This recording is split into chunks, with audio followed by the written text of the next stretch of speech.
আসসালামু আলাইকুম প্রিয় দর্শক, অন্য মঞ্চের আলাপচারিতায় আপনাদের সকলকে আমন্ত্রণ জানাচ্ছি। ত্রিমুখী সংকটে পড়েছেন অধ্যাপক ইউনূস। এই তিনটি সংকট এতটাই জটিল যে এগুলো তার ঘুম কেড়ে নিয়েছে। সংকটগুলো এক একটি এক এক রকম। এর মধ্যে প্রশ্নাতীত সংকটটি তারিক কিংস পার্টি এনসিপিকে নিয়ে। অধ্যাপক ইউনূসের প্ররোচনায় দল গঠন করে এখন বিপাকেই পড়েছে জুলাই আন্দোলনের নেতারা। এনসিপির একটি অংশ তাদের এমন ভরাডুবির জন্য অধ্যাপক ইউনূস ও কয়েকজন উপদেষ্টা দায়ী বলে মনে করেন। এনসিপির ওই নেতারা জুলাই আন্দোলন থেকে গত এক বছরে সরকারের শীর্ষস্থানীয় অনেকের অনেক গোপন তথ্য জানেন। সেগুলো ফাঁস হলে বিপাকেই পড়বেন অধ্যাপক ইউনূস ও তার থিঙ্ক ট্যাঙ্ক। অধ্যাপক ইউনূসের দ্বিতীয় সংকট হলো দুই মিত্র বিএনপি ও জামাতের মুখোমুখি অবস্থান। গত এক মাসে 3 দফার সমঝোতার চেষ্টা করেও কোনো কিনারা করতে পারেননি অধ্যাপক ইউনূসের টিম। এখন বিএনপি ও জামাত দুপক্ষই অধ্যাপক ইউনূসকে সন্দেহের চোখে দেখছে। আর তৃতীয় কিন্তু সবচেয়ে বড় সংকটের নাম আওয়ামী লীগ। দলটির সাংগঠনিক শক্তি ও তৎপরতা বাড়ছে, ফিরে পাচ্ছে জনপ্রিয়তা, লম্বা হচ্ছে মিছিলের বহর। গোয়েন্দাদের তরফে অধ্যাপক ইউনূসের দপ্তরকে জানানো হয়েছে চলতি মাসেই রাজধানীতে বড় ধরনের শোডাউন করতে পারে আওয়ামী লীগ। খুব সহসা ঝটিকা মিছিল রূপ নিতে পারে চলো চলো যমুনার চলো কর্মসূচিতে। এই 3 সংকট ঘিরে অধ্যাপক ইউনূসের থিঙ্ক ট্যাঙ্ক খেই হারিয়ে ফেলেছে। খুঁজে পাচ্ছে না সরকারের এক্সিট প্ল্যান কি হবে। পরিস্থিতি এমন ঘোলাটে হচ্ছে যে কোনো সময় আকস্মিকভাবে অবাক করার মতো সিদ্ধান্ত আসতে পারে সরকারের তরফ থেকে। বিস্তারিত জানতে চলুন যাওয়া যাক বিশ্লেষণ। কার্যক্রম নিষিদ্ধ থাকা আওয়ামী লীগের মিছিল যে দিনকে দিন বাড়ছে সেটি এখন পুরাতন খবর। সরকার যে এতে উদ্বিগ্ন সেই খবরও পুরাতন হয়ে গেছে। পুলিশকে দিয়ে কোনোভাবে দলটির ঝটিকা মিছিলকে বাধ্য করতে ডিএমপি কমিশনার শাস্তিমূলক ব্যবস্থা নেওয়ার ঘোষণাও দিয়েছেন। ভেবেছিলেন তাতে কাজ হবে, কাজ না হওয়ায় পুলিশকে ভয় দেখাতে 3 পুলিশ কর্মকর্তাকে সাসপেন্ড করেছে। বিডি নিউজ 24 খবরে বলা হয়েছে পুলিশের বিশেষ অভিযানের সময় থানায় অবস্থান করার অভিযোগে মোহাম্মদপুরের এক সহকারী কমিশনার সহ 3 কর্মকর্তাকে প্রত্যাহার করা হয়েছে। আওয়ামী লীগের নেতাকর্মীরা যেন ঝটিকা মিছিল করতে না পারেন সেজন্য শুক্রবার এ বিশেষ অভিযান চালানো হয় বলে জানিয়েছে পুলিশের কর্মকর্তারা। তাতেও খুব বেশি কাজ হয়নি। 19 সেপ্টেম্বর রাজধানীর 26টি স্পটে মিছিল করেছে আওয়ামী লীগের নেতাকর্মীরা। এমন খবরে রীতিমতো ঘুম হারাম হয়ে গেছে অধ্যাপক ইউনূস ও স্বরাষ্ট্র উপদেষ্টার দপ্তরের। এতদিন 2-1টি জায়গায় মিছিল বের হতো, কিন্তু শুক্রবার জুমার নামাজের পর প্রায় একই সময় এই 26টি জায়গা থেকে মিছিল করেছে দলটির নেতাকর্মীরা। গোয়েন্দাদের তরফে ইউনূসের দপ্তরে একটি বিশেষ বার্তা গেছে। বার্তাটি হলো কলকাতায় বসে দলটির নেতারা প্রায় প্রতিদিনই দেশে কিভাবে তৎপরতা চালানো হবে তা নিয়ে বৈঠক করছেন।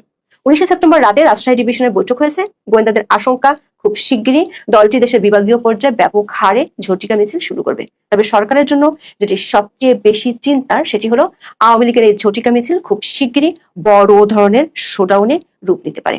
এই কর্মসূচির নাম হতে পারে চলো চলো যমুনা চলো।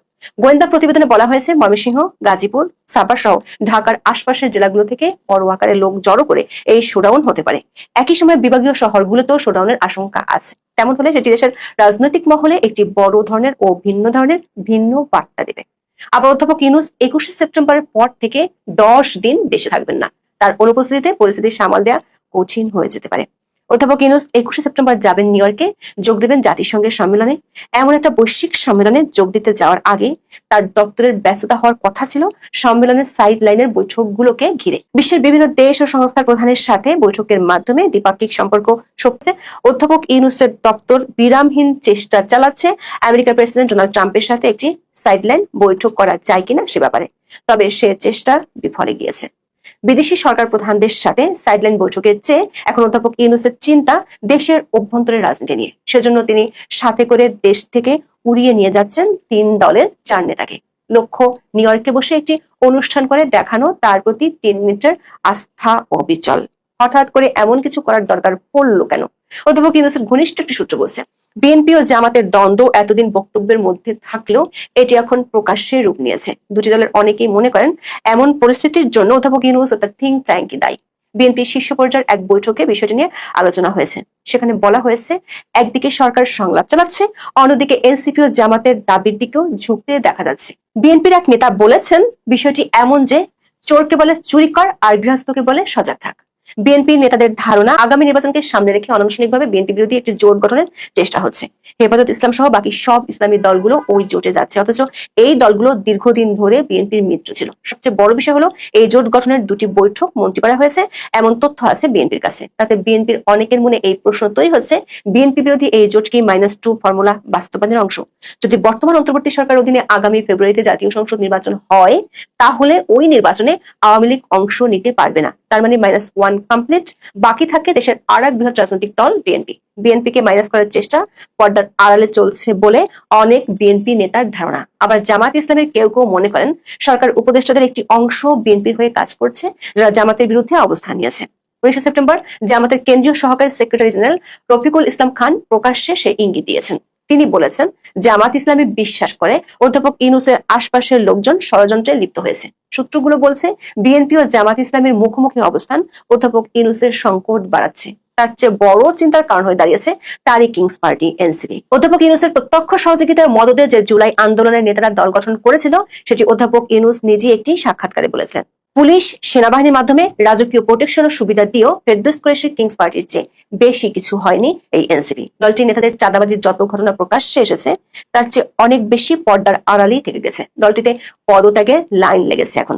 এনসিপির বেশ কয়েকজন নেতা মনে করেন, দলটির এমন অবস্থার জন্য সরকার বেশ কয়েকজনের রাজনীতি দায়ী। দলটিতে এখন ভাঙনের সুর। আজকের পত্রিকার খবরে বলা হয়েছে, এনসিপি ও গণ অধিকার পরিষদ এক হয়ে যেতে পারে। সরকারের দুশ্চিন্তা হলো, এনসিপি নেতারা জুলাই আন্দোলন থেকে শুরু করে গত এক বছরে সরকারের গোপন অনেক কাহিনী জানে। সেগুলো ফাঁস হয়ে গেলে সরকারের শীর্ষ মহলের অনেকের গোপন পর্দা জনসমক্ষে প্রকাশ হয়ে যাবে। ইতিমধ্যে এনসিপির আহ্বায়ক নাহিদ ইসলামের আদালতে দেয়া এক বক্তব্য অধ্যাপক ইউনূসের স্বচ্ছতাকে প্রশ্নের মুখে দাঁড় করিয়েছে। জাতীয় নাগরিক পার্টির আহ্বায়ক নাহিদ ইসলাম 18 সেপ্টেম্বর আন্তর্জাতিক অপরাধ ট্রাইব্যুনাল 1-এ সাক্ষ্য দিতে গিয়েছিলেন। জুলাই গণ অভ্যুত্থানের সময় সংগঠিত মানবতা বিরোধী অপরাধের ঘটনায় শেখ হাসিনা সহ 3 আসামির বিরুদ্ধে করা মামলায় 47তম সাক্ষী হিসেবে তিনি আদালতে সাক্ষ্য দেন। আদালতে জবানবন্দিতে জনাব নাহিদ বলেছেন, পূর্ব প্রস্তুতি হিসেবে তারা নতুন সরকার গঠনের জন্য অধ্যাপক মোহাম্মদ নতুন সরকার প্রধানের দায়িত্ব পালনের প্রস্তাব দিয়েছেন। নাহিদের এমন বক্তব্য নিয়ে বেশ আলোচনা হচ্ছে। শেখ হাসিনা পদত্যাগ করেছিলেন 5ই আগস্ট। তার মানে নাহিদরা কমপক্ষে একদিন আগেই নিশ্চিত হয়ে গিয়েছেন শেখ হাসিনা পদত্যাগ করছেন। সেটি কিভাবে নিশ্চিত হয়েছিলেন সে প্রশ্নের চেয়েও নাহিদের বক্তব্য সত্য হলে এটি পরিষ্কার, অধ্যাপক ইউনূস শপথ নিয়ে প্রধান উপদেষ্টা হওয়ার পর মিথ্যা তথ্য দিয়েছেন। ব্রিটিশ সংবাদ মাধ্যম ফিনান্সিয়াল টাইমসের বৈদেশিক বিষয়ক প্রধান ভাষ্যকার গিরিয়েন রাহমানের উপস্থাপনায় একটি পডকাস্টে কথা বলেছেন শান্তিতে নোবেল বিজয়ী অধ্যাপক ইউনূস। রাহমান রিভিউ নামের ওই পডকাস্ট অনুষ্ঠানে কথোপকথন লিখিত আকারে প্রকাশ হয় 2025 সালের 30 জানুয়ারি। সেখানে প্রধান উপদেষ্টা হতে রাজি হওয়ার আগে ও পরে কি ঘটেছিল তা জানিয়েছিলেন অধ্যাপক ইউনূস। সেই কথোপকথনে অধ্যাপক ইউনূস বলেছিলেন, তিনি যখন প্রথম ফোন কল পান তখন তিনি প্যারিসের হাসপাতালে ছিলেন। ছাত্ররা তাকে বলল, শেখ হাসিনা চলে গেছেন, এখন সরকার গঠন করতে হবে, দয়া করে আমাদের জন্য সরকার গঠন করুন। দর্শক খেয়াল করে দেখুন, অধ্যাপক ইউনূস বলেছেন শেখ হাসিনা চলে যাওয়ার পর ছাত্ররা তাকে ফোন করেছিল। অথচ নাহিদ আদালতের সামনে দাঁড়িয়ে বলেছেন 4 আগস্ট শেখ হাসিনা দেশের প্রধানমন্ত্রী থাকতেই ফোন করেছেন। সূত্রগুলো বলছে, আদালতে নাহিদের এমন জবানবন্দির পর অধ্যাপক ইউনূসের থিঙ্ক ট্যাঙ্ক চিন্তিত হয়ে পড়েছে। এনসিপিতে বিরোধ ও ভাঙ্গন কোনোভাবেই সরকার ঠেকাতে পারছে না। সেক্ষেত্রে এনসিপির নেতারা যদি গোপন কথাগুলো আর গোপন না রাখেন, তাহলে সরকারের অনেক শীর্ষ ব্যক্তি বিপদে পড়ে যাবেন। আবার এনসিপির পক্ষ থেকে জাতীয় পার্টিকে নিষিদ্ধ করা, জাতীয় পার্টির নেতাদের গ্রেপ্তার সহ যেসব দাবি করছে, সেগুলো সরকারের পক্ষে পূরণ করা সম্ভব নয়। জাতীয় পার্টির শীর্ষস্থানীয় 2-1 নেতাকে গ্রেপ্তারের উদ্যোগ নিয়েও বিএনপির বাধার মুখে সরে আসতে বাধ্য হয় সরকার। সূত্রগুলো বলছে, সবচেয়ে বড় মিত্র এনসিপি মুখ খুললে সেটি সরকারের কফিনে শেষ পেরেক ঠুকবে। তার আগে জামাত ও বিএনপির দ্বন্দ্ব এবং সরকারের প্রতি তাদের অবিশ্বাস সরকারের বিপদ বাড়াচ্ছে। সে বিপদে আওয়ামী লীগের দেশব্যাপী বড় ধরনের শোডাউন করার গোয়েন্দা তথ্যে সরকার অবস্থা মোটামুটি দিশাহীনই বলা যায়। ভোট আসছে বাংলাদেশে 26 ফেব্রুয়ারির 10-12 তারিখ নাগাদ। নির্বাচন কমিশন কি আনুষ্ঠানিক ঘোষণা করেছে? যতদূর জানি করেনি।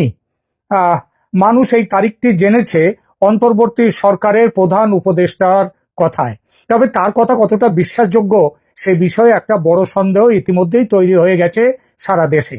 যদিও তার প্রেস সচিব তথা সুপার চিফ অ্যাডভাইজার ডাস্টবিন সাভিক তিনি যখন বলেছেন যে পৃথিবীর কোনো শক্তি ফেব্রুয়ারি নির্বাচনকে আটকাতে পারবে না, তখন নির্বাচন হবে এটা ধরে নেওয়া যেতে পারে। নির্বাচনের সম্ভাবনা মাথায় রেখে নানান সংস্থা নেমে পড়েছে জরিপের কাজে, গুণ ভাগ এই সব কাজ। আর এই কাজ যেখানে মাঠে নেমে করার কথা, সেখানে বেশিরভাগ সমীক্ষক ঘরে বসেই সমীক্ষার কাজ সারেন। আর ঘরে বসে করা যখন, তখন সংখ্যা নিয়ে মাথা ঘামানোর কি দরকার? 10,000 যা 10 কোটিও তাই। সকালবেলায় গতকাল সকালে এক ইউটিউবারের সমীক্ষা নজরে এলো। তিনি একটু বেশি স্মার্ট, বললেন 10 কোটি মানুষকে নিয়ে সমীক্ষা করা হয়েছে বাংলাদেশে। তবে সে সমীক্ষাটা তিনি করেননি, করেছে নাকি কাতারের আল জাজিরা। 10 কোটি মানুষকে নিয়ে সমীক্ষার চিন্তার বাইরে স্বয়ং ময় দানব কিংবা আলাদিনের আশ্চর্য প্রদীপের দৈত্য এসেও এই কাজটি করতে পারবেন না। সুতরাং এরকম উৎপটাং জরিপ সরিয়ে রেখে অন্তত আপাতভাবে বিশ্বাসযোগ্য জরিপ যারা করেছেন তাদের কথায় আসি। প্রসঙ্গত এটাও জানিয়ে রাখি, আল জাজিরার সাথে যোগাযোগ করে জানতে পারলাম যে তারা বাংলাদেশের ভোট নিয়ে বিভিন্ন জরিপ নিয়ে আলোচনা করেছে বটে, তবে নিজেরা কোনো জরিপ করেনি। তবে সুতরাং যেগুলো বিশ্বাসযোগ্য জরিপ বাংলাদেশে ভেতরে হয়েছে কিংবা তার বাইরে, সেই কথাগুলো আসি। তবে সে কথায় যাওয়ার আগে গোড়ার কথাটা বলে নেওয়া দরকার। জনমত সমীক্ষা বা ওপিনিয়ন পোল যে হুবহু মেলে তা নয়, তবে যারা ঘরে না বসে মাঠে নেমে কাজ করে তারা ভোটের প্যাটার্ন বা মানুষের মনের খবরটা পায় বলে তাদের জরিপ অনেকটা সত্যের কাছাকাছি পৌঁছবার সম্ভাবনা থাকে। বাংলাদেশের আগামী নির্বাচন নিয়ে সম্প্রতি বিভিন্ন জাতীয় ও আন্তর্জাতিক সংস্থা কয়েকটি উল্লেখযোগ্য জনমত জরিপ পরিচালনা করছে। এই জরিপগুলোর গোটা তিনেক আমি এখানে তুলে ধরছি। সানেম মানে south Asia network on economic modelling. এটা হচ্ছে তারা একটা জরিপ করেছেন মে 2025-এ, এবং অ্যাকশন এড বাংলাদেশ, এই সানেম এবং অ্যাকশন এড বাংলাদেশের যৌথ উদ্যোগে পরিচালিত এই জরিপটি 2000 তরুণ ভোটারের মধ্যে সম্পন্ন হয়েছে। এই জরিপে দেখা যাচ্ছে যে যদি আওয়ামী লীগকে নির্বাচনে অংশগ্রহণের অনুমতি দেওয়া হয় তারা 15.02% ভোট পেতে পারে। এটা উল্লেখযোগ্য যে দলটি বর্তমানে নিষিদ্ধ থাকা সত্ত্বেও তারা 15 কতজনের সমীক্ষা করা হয়েছে, কতজনকে নিয়ে? 2000 কাদেরকে? তরুণদের নিয়ে। এটা খেয়াল রাখতে হবে। এরপরে ব্র্যাক বিআইজিডি জরিপ, তার কথা বলি। এটা হয়েছে জুলাই 2025-এ ব্র্যাক বিশ্ববিদ্যালয়ের গভর্নেন্স অ্যান্ড ডেভেলপমেন্ট ইনস্টিটিউট, সংক্ষেপে যাকে বলা হয় বিআইজিডি, সেই বিআইজিডি কর্তৃক পরিচালিত আরেকটু বড় মাপের জরিপ। সেখানে 5489 জন উত্তরদাতা, 5489 জনকে নিয়ে জরিপটি করা হয়েছে। তাদের মধ্যে আওয়ামী লীগের সমর্থনের হার 7.3%। অক্টোবর